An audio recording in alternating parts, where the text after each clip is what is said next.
videogan waxaan rabaa inaan tusaale cusub idinku siiyo habka looga shaqeyn karo simultaneous equationka. Marka simultaneous equation weeyaan hadda midana hortaal, sababtoo ah laba waxaan haysanaa laba variable oo kala duwan, laba variable. Marka x waa variable, y na waa variable, marka waa laba shay oo kala duwan. Marka waxaan isticmaalaynaa substitution method si aan uga shaqeyno. Marka aan bilowno.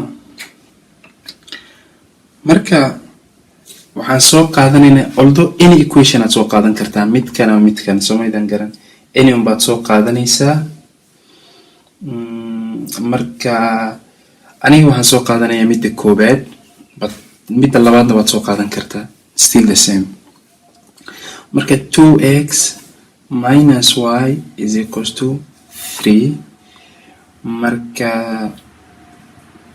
aniga waxaan rabaa inaan express gareeyo this equation in the form of y. Marka in the form of y macnaha waxa weeye hal y baan dhinacan ku soo reebaya, wixii kale dhinaca kalena dhinaca kalan geynaya. Marka minus y waxay la mid tahay 3 minus 2x. Soma waxaan rabaa inaan y bisa ku soo reebo dhankan. Marka next step waxaan rabaa y kaliya moogtay divide by negative 1 divide by negative 1. Marka inta waxaa ii soo haraysa y keliyata, dhankanna waxaa ii soo haraya minus 3 minus 2x. soo ma aragteen saasaan bracket u geliyey. Marka waxayna la mid tahay minus 3 he minus times 3 iska minus 1 way, laakiin minus times 3 iska minus times minus 2x na plus 2x. midda waa iska obvious. Marka hadda y-deenu y-deenu waxa weeyaan equation-kan ay hadda leedahay. Marka waan usoo laaban doonaa equation-kan. Marka next step-teenu waa maxay? waxa weeyaan equation-kan soo qaadanay ma ahe midda kale hadda soo qaadanayna. annaga waxaan soo qaadanay midda koobaad oo midana soo qaadanay. hadda tanaan soo qaadanaynaa meeshii y-na, meeshan hadda y 2 times y-na, meeshaan qori lahayn y waxaan qorinaa waxa ay y la mid tahay oo minus 3 plus 2x ayaan qorinaa. marka equation-kan hadda kala dhigi doono waxa weeyaan 3x plus 2y inay la mid tahay 8. soo maha.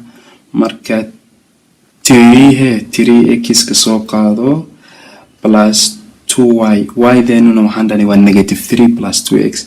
marka negative 3 plus 2x booskeedii geli inay la mid tahay 8. soo maha.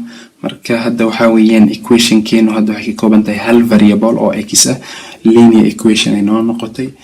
marka hadda waan simplify garaynaynaa.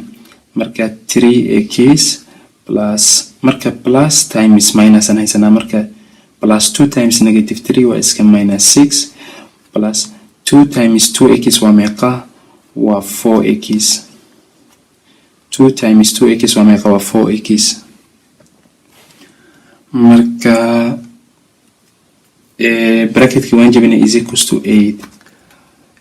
to 8. marka x 6ka dhanka kale aan geynaynaa.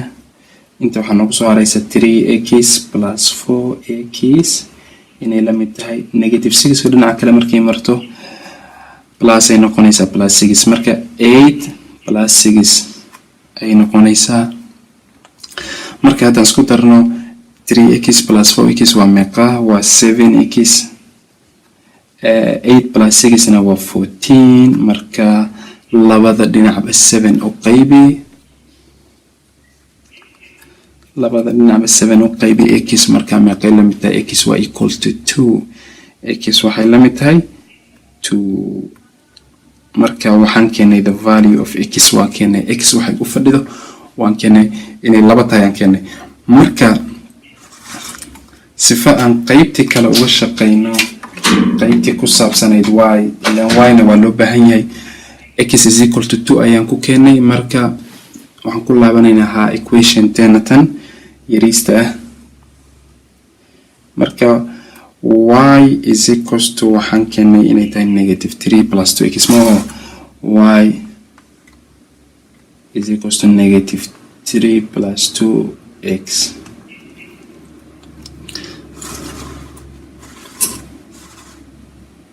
marka intaasaan keenay. hadda waxaan sameynaynaa negative 3 da soo qaado plus 2 x keedana waa 2 ilaa soo ma keen x is equals to 2 marka 2 times 2 marka negative 3 plus 4 ayaan haynaa.